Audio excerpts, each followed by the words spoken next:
Yan, bumili tayo ng guys. Vamos naman.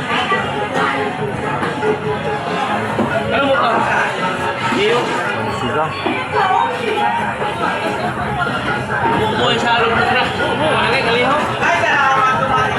Kano po yan? What? Ha? Kano po? 190 lang po. 190? 190. O sigang? Hindi nga po yan. Malalaki. Vamos. Samahan natin ng tilapia.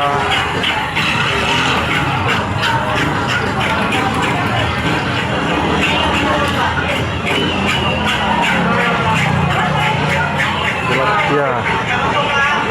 Bangus ka tilapia.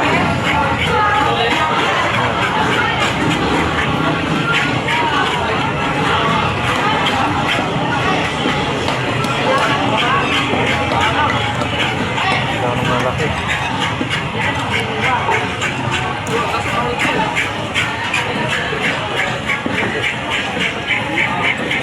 Yan. Ito yung hindi gano'ng malaki guys. So,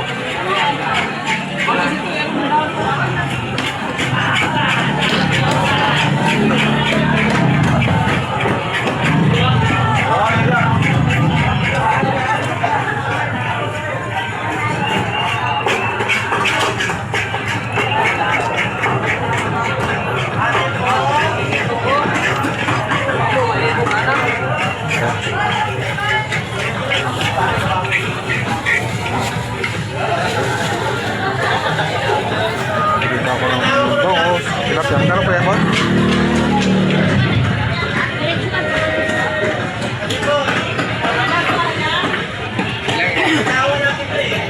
Ilan ba pwede dyan na?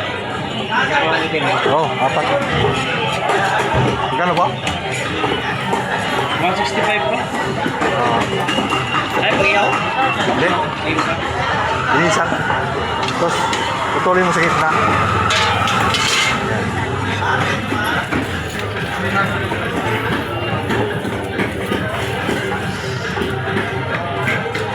Ito po.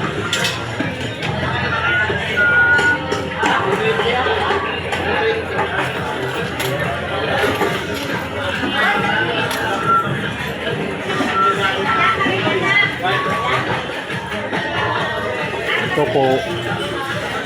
Pagkila.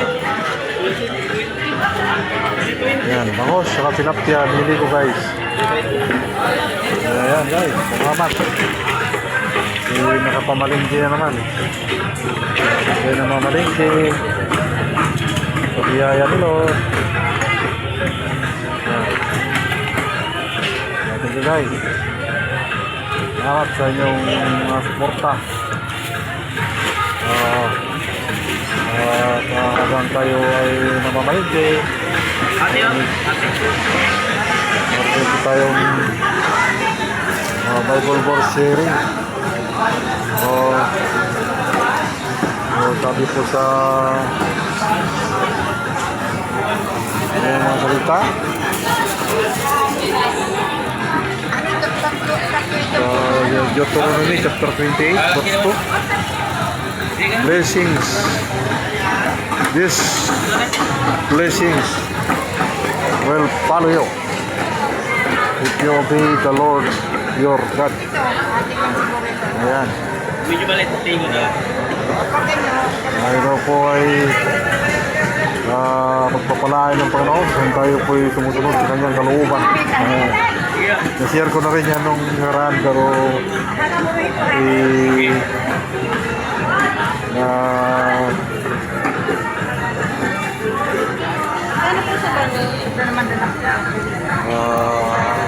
amazed dyan sa boss na Deuteronomy chapter 28 verse 2.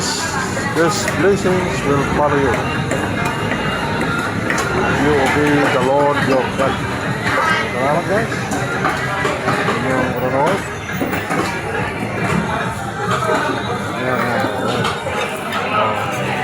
Binili ko. Kaya nantay ko lang ito. Nag-iinis na lang.